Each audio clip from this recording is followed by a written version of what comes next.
my ID number is MDB2311001. Assalamualaikum. Hi, my name is Muhammad Sikwan bin Razain and my ID number is MDB2311003. Hi, my name is Nabil Hilmi Berahmat. My ID number is MDB2311039. Hi, my name is Abdul Hakim Aiman bin Abdul Jalil. My ID number is MDB2311002. Bye. Assalamualaikum. My name is An Shahada binti Muhammad Shah. My ID is MDB 11050.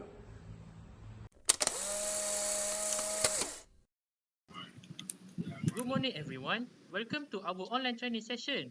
Today we will be discussing the topic of learning, focusing on its definition on how brain influence learning and key learning theories. So right now I will hand over this session to our trainer Anis. Thank you, Daniel, and good morning, everyone. I'm excited to lead this session today. Learning is a fundamental part of personal growth, and understanding it can help us to improve both individually and as a team. To start, learning can be defined as a relatively permanent change in behavior that occur as a result of experience. The brain plays a crucial role in the process, and we will explore how it impacts learning. Now we will discuss two major learning theories today. First is classical conditioning, and the second one will be operant conditioning. Let's begin by looking at the brain role in learning. Hakim, can you explain the difference between the right brain and the left brain function? And please give us some examples. Okay, thank you, Anis. Sure. The left brain is typically associated with logical thinking, analytical skill, and language processing. For example, when we solve math problem or write report, we are using the left brain. Okay. For the right brain, on the other hand, focus more on creativity, imagination, and emotional understanding. For instance, designing a visually appealing presentation or brainstorming new ideas realized on the right brain. Both sides work together, but understanding their strength help us use them effectively in learning. Great explanation, Hakim. That is a perfect overview of the brain function. Now let's move on to the first learning theory, that is classical conditioning. Haris, can you share how classical conditioning can be applied in the workplace? Of course, Anis. Classical conditioning is about associating a neutral stimulus with a specific response. In the workplace, this can be seen in creating habits. For example, if employees hear a chime that signals a lunch break every day, they may start feeling hungry just by hearing his sound, even without looking at the clock. This theory is often used in training programs to create positive association, like rewarding employees with recognitions during training to encourage participations. Excellent example, Haris. That perfectly illustrates how classical conditioning works. Now let's discuss the second theory, operant conditioning. Nabil, could you explain how this theory can be applied in a training setting? Sure, Anis. Operant conditioning involves reinforcement and punishment to influence behavior. In training, positive reinforcement could be used to motivate people by offering rewards for completing tasks, such as certificates or small incentives.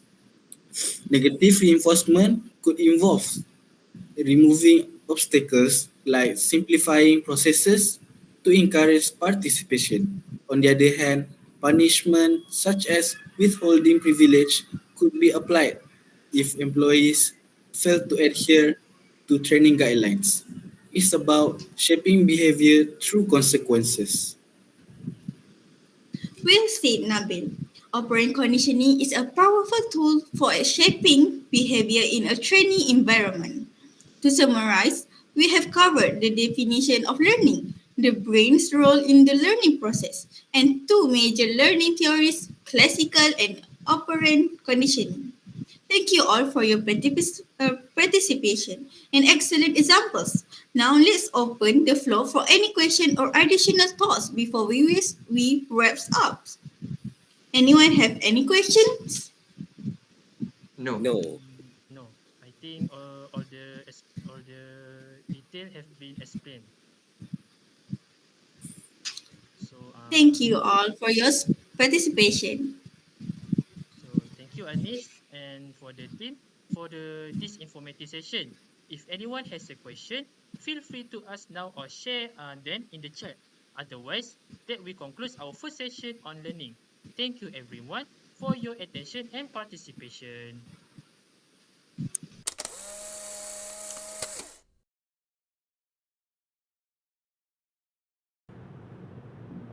Yeah.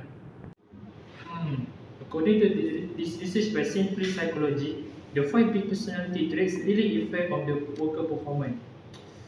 I think I have an idea. Tomorrow, I will conduct a workshop on the 5 big personality traits on my worker. Tomorrow.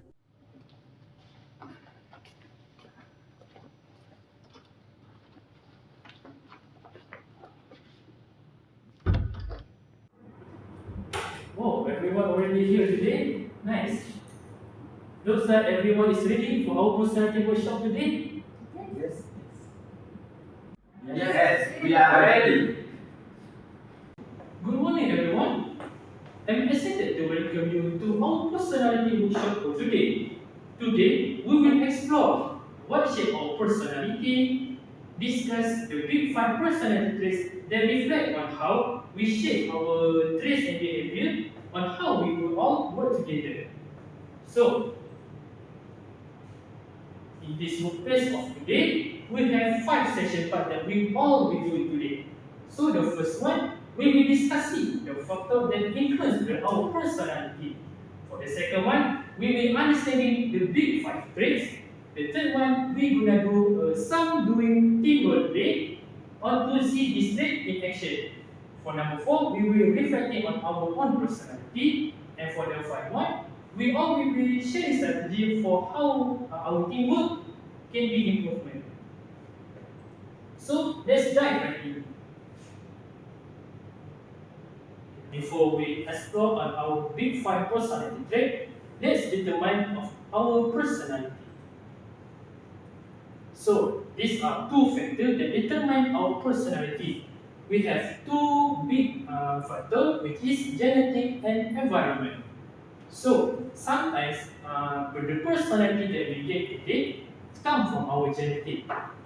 For the genetic, these are traits that we inherit from our parents, like being naturally energetic or calm. So for the second one, sometimes our personality shaped by environment that happen around us. For example, this include our upbringing, culture, and life experience. For example, someone who grew up in supportive environment might be more confident, while someone who faces challenge might become more cautious. In this workplace, this factor influence on how we communicate, solve problems, and handle stress. Any thought of this one? That makes sense. I've noticed that my upbringing made me more empathetic toward my colleagues. That makes sense. I've noticed that my upbringing made me more empathetic toward my colleagues. Exactly. Let's explore how personality affect our behavior. So let's go to the next content. So let's go to the next content. How the big 5 personality traits affect our performance. So this is our big 5 personality traits. So for the first one is openness. What's the mean? What does it mean by openness? Openness people is usually creative and open to a new idea. Such like me, as your boss. So for the second one is consciousness. So consciousness is more like a people that being organized and dependable. So this kind of people, they can do everything and anything by themselves. So for the second one is extraversion. So I think you already know extraversion is same like extrovert. So extraversion is a person that being outgoing and energetic. For the fourth one is agreeableness. So for the person who are agreeableness, they are usually more cooperative and compassionate. So for the last one is neuroticism. So this kind of people, they experiencing stress or emotional instability. Each trait has strength and challenge. For example, extrovert, they can energize the team, but they might dominate the discussion, leaving no room for others to express their new idea. So consciousness people, they are great planner, but may struggle with flexibility because they want everything to be perfect. So to see how these traits play out, I think let's move to a role play scenario. Can we? Ready! Nice. Nice. So here's the situation.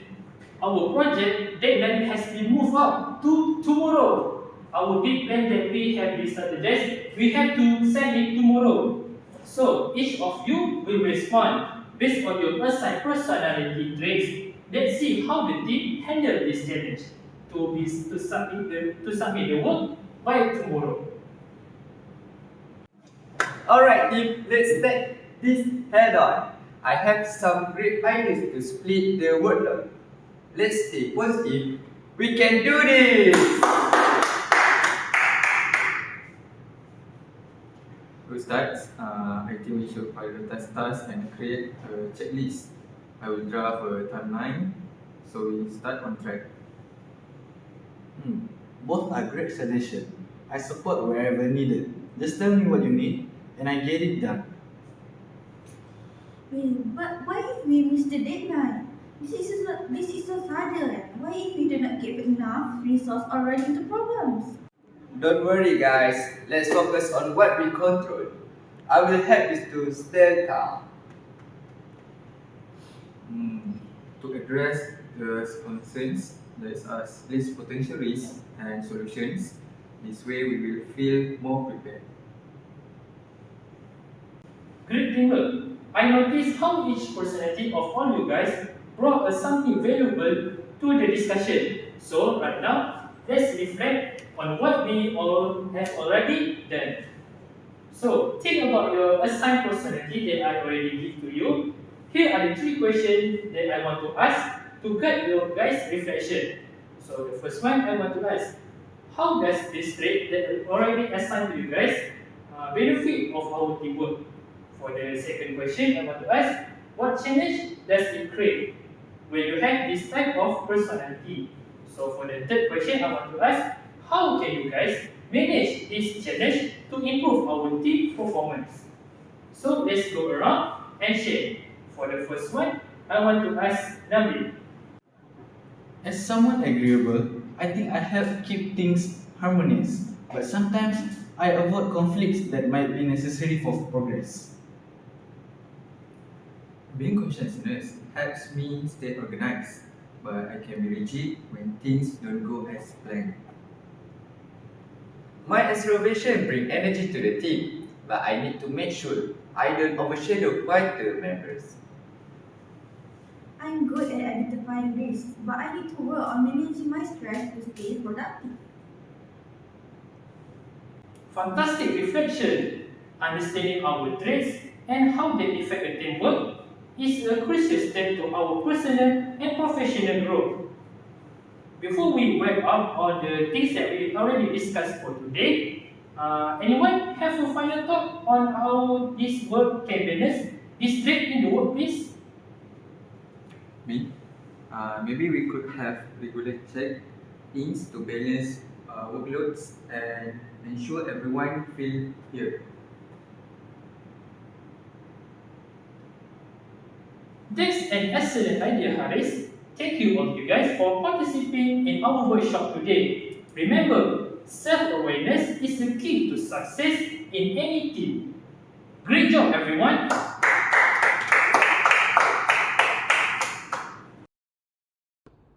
Alright, good morning everyone. Today we are going to explore an important concept in organization behavior, shaping behavior. This is a technique that involves using reinforcement and punishment to guide employees towards desired actions. Are you both familiar with this concept? I heard of reinforcement, but I'm not too sure how shaping fits into that. Same here. I know punishment is supposed to stop bad behavior, right? Exactly. Shaping behavior takes reinforcement and punishment a step further. Instead of expecting someone to get everything right or the first right, shaping helps guide them through smaller, achievable steps. Think of it as molding someone's behavior over time, like sculpting. So is that giving feedback, but more structured? Yes, that's a great way to look at it. Let me break it down with an examples. Imagine we want someone to improve their time management. Instead of just saying, manage your time better. It's not good enough, right, to say that. We reward small improvements. Maybe they complete tasks faster or they start planning their day in advance. Each step gets reinforced, encouraging more improvement. And the punishment part come when things go wrong. Correct. Punishment discourages undesired behavior. But remember, it is best when used sparingly and conscientiously, only when necessary. The goal is to shape positive habits over time. Let's do a role to demonstrate this concept in action. Are you guys ready? Great. Yes, boss, what do you need from me? Alright, Daniel. Let's focus on improving your report writing skills. You have been missing some deadlines, but today, I have noticed that you are completed the draft a day early. That is great. I'd like to give you this reward.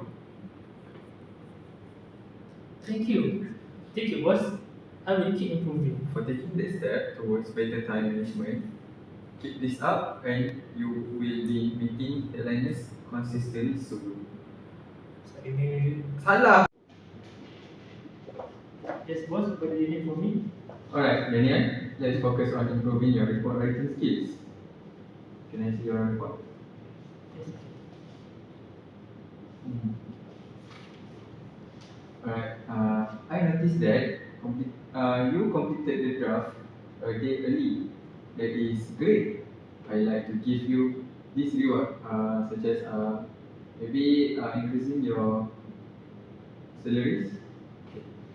For taking the step towards better time management, keep this up and you will be meeting deadlines consistently soon.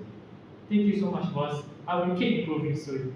Great. For the next report, let's aim for submitted the final version of times. Each improvement will be recognized. Thank you, Daniel. Welcome, boss. Now, Anis, let's role play a scenario using punishment. You have been consistently missing deadlines, and I have raised the issue before. This time, I will have to reduce some of your project responsibilities until you can show improvement. Missing deadlines, is it acceptable and it is impact the entire team's performance? I understand. I understand, but I will try to make sure to prioritize my tasks and Okay. That is the goals. Remember the goals. The punishment is not to discourage you completely. It is to help you correct the behavior as you show improvement. You will regain full project responsibility. Thank you, Anis. Alright, that was a simple demonstration of how reinforcement and punishment work in shaping behavior. Now, let's us reflect a bit. How do you think these methods can be applied in your daily tasks? What about Daniel? I think I recognize some small improvement that can really motivate people to keep going. It's better than just focus on the end of the result. Punishment side, it makes sense to use it when necessary, but not in a way that's so harsh. Exactly. The key to shaping behavior is balance. Enforcement the positive and use punishment wisely. So it helps guide improvement without demotivating the person. That is all for today's sessions. Let us apply this technique in our daily work and we will see great improvement over time. Thank you everyone. Thank you.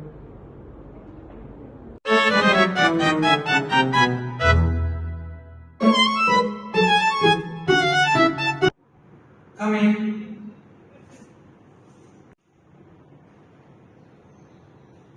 Can you see everyone?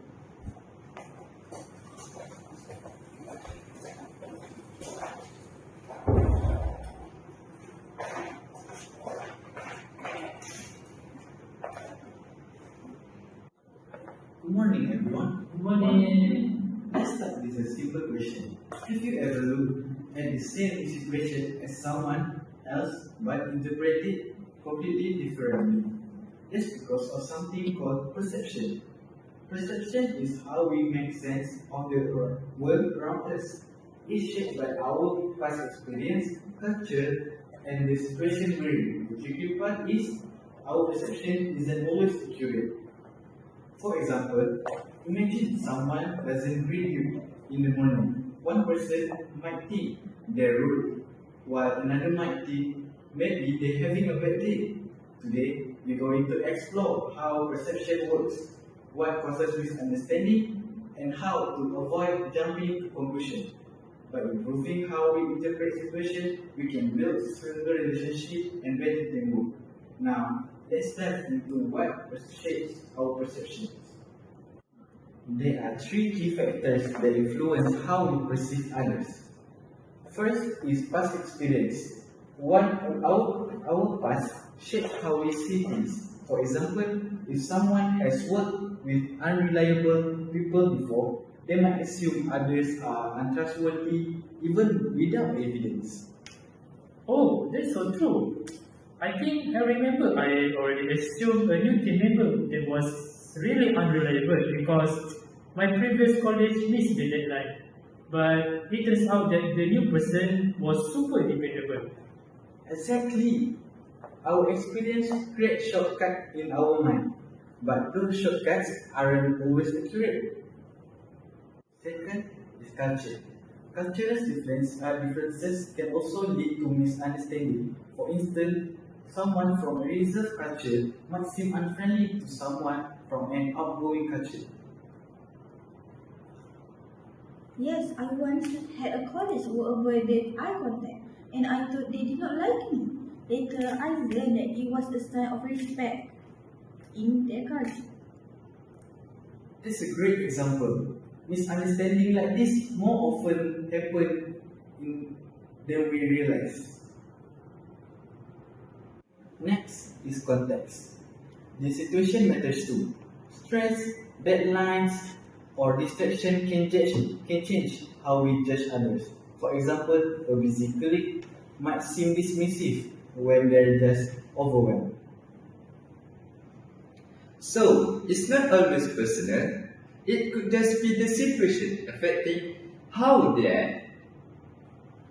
Exactly. Past experiences, culture, and context all shape our perception. Let's move on to how biases and shortcuts influence our judgment. Now, let's talk about attribution theory and biases. First is attribution theory. When we explain someone's behavior, we often blame their personality rather than external factors. For example, if a colleague misses a deadline, we might think they're lazy instead of considering they might be overwhelmed or dealing with personal issues. Guilty. I think I definitely assumed someone was just unmotivated when they actually had a lot on their plate. It's a common mistake in here. Second, common biases. fundamental attribution error, which is blaming someone personality instead of the situation. An example is thinking someone is rude for not replying to a message when they're just busy. And next, confirmation bias. We only noticing things that match what you already believe. For example, if you think someone is lazy, you focus on the times they take breaks and ignore when they work hard. And the last part is halo effect. We assuming someone is good at everything based on one positive trait. For example, thinking a good public speaker must also be a great leader. These biases can distort our perception and lead to conflict. Let's see how this plays out in a scenario.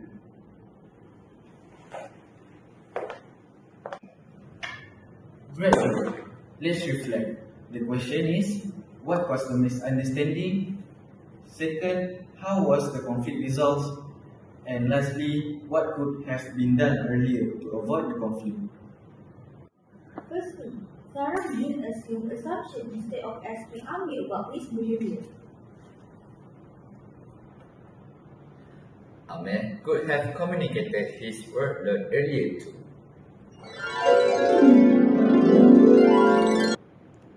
Haris, you are not pulling your weight.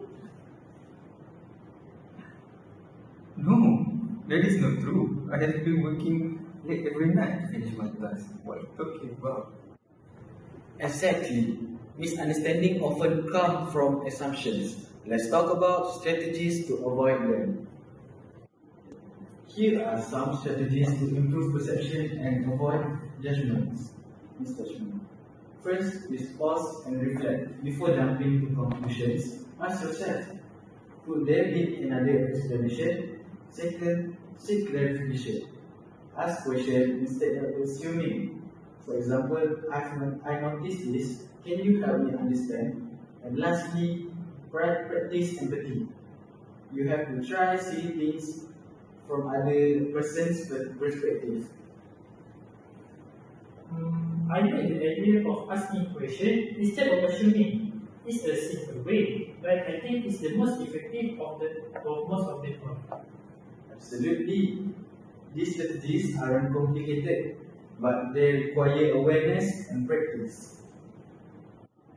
Okay. So thank you all of you for participating. Today we learned how perception is shaped by past experience, culture, and context, and how biases like the fundamental attribution error and confirmation bias can distort our judgment.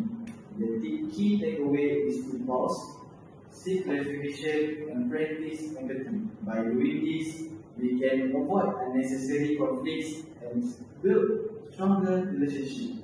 Does anyone have any final thought or questions? No. Okay, so thanks again everyone. Let's take what we learned today and apply it in our interaction moving forward. Thank you everyone.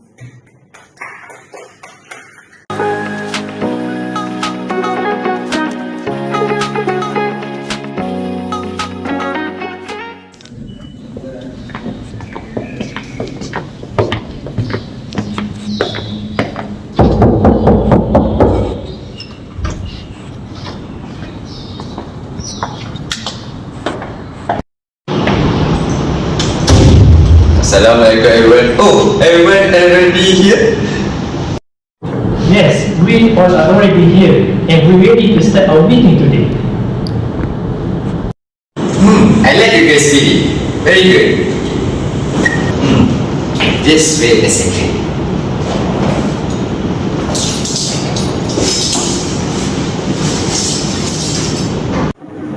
Good morning, team. Thank you for joining on short notice. As you know, we face a critical decision. Should we launch the new product in the next quarter or delay it due to current market uncertainty? This decision is vital for our company growth, and we need a well-thought-out approach Let's explore the option step by step. I will guide the decision and I encourage each of you to share your insight. Alright guys, step 1, identify the problem. The problem is whether launching the product now is worth the risk given market condition. Do we all agree this frame the issue correctly? How about you, Nabil? Absolutely, boss. It's about opportunity and risk. Agree? Timing is everything for a successful launch. Great! Step 2. Gather relevant information. Nabil, can you share your market analysis? Sure. Based on recent data, our target market shows a strong interest in this type of product. However, a competitor plans to launch a similar product within the same time frame. Their marketing budget is higher than ours, so timing and strategy are crucial. Thank you, Nabil. That's valuable insight. Step 3. Identify alternative. We have two main options. Launch now to secure early market entry or delay the launch to refine our strategy and observe the competition. Haris, the financial impact of each option. Right, boss. Launching now will require a significant marketing budget upfront. It is a high risk, high reward scenario. Delaying the launch would save costs in the short term but might result in losing first mover advantage. That's clear, Haris. Step 4. Weigh the evidence. Anis, from a product perspective, what are you told? Alright, boss. The product is ready for launch. However, if we delay, we could use that time to add feature based on feedback from beta tester. That might give us an edge over the competitors. Excellent point, Anis. Step 5. Choose among alternative. Let's keep discussing and finalize our decision soon. Step 6 will be implementation and monitoring result after the decision is made. Now, let's consider bounded rationality. We are limited by time, resources, and the complexity of the situation. We can't analyze every single detail. Daniel, as the sales manager, what does? My gut says launch now. The market is unpredictable, but being early often help to secure the customer loyalty. I already see competitors get an edge simply by acting decisively. That's a good example, Daniel, of intuitive decision making. It relies on experience and immediate judgment. Intuition can be powerful, but it's also risky without supporting data. Nabil, how does your analysis align with Daniel's? The data supports urgency. However, we must be prepared to adapt quickly if the competitors' launch strategies outpaces ours. Thanks, Nabil. Combining intuition with data-driven insight could lead to a balanced decision. Let's simulate how both approaches would work. Here my proposal.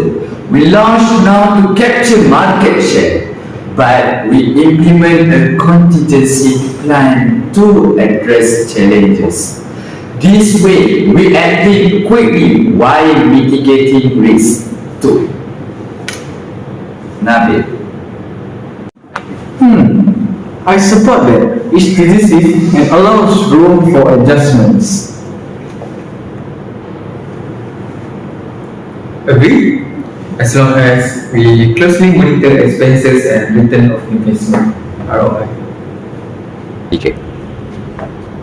I will focus on ensuring the product is flawless and ready for any update if needed.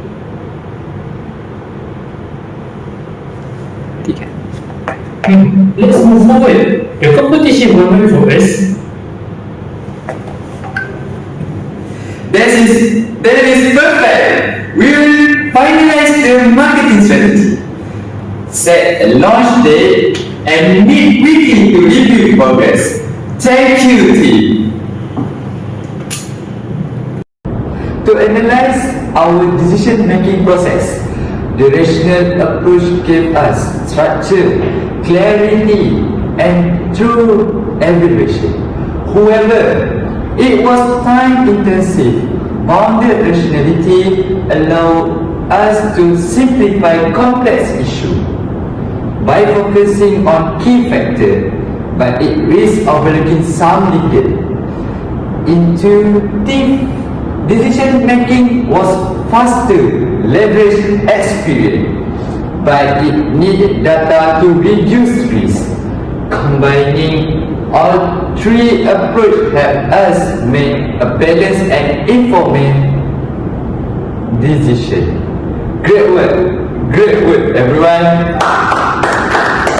Thank you.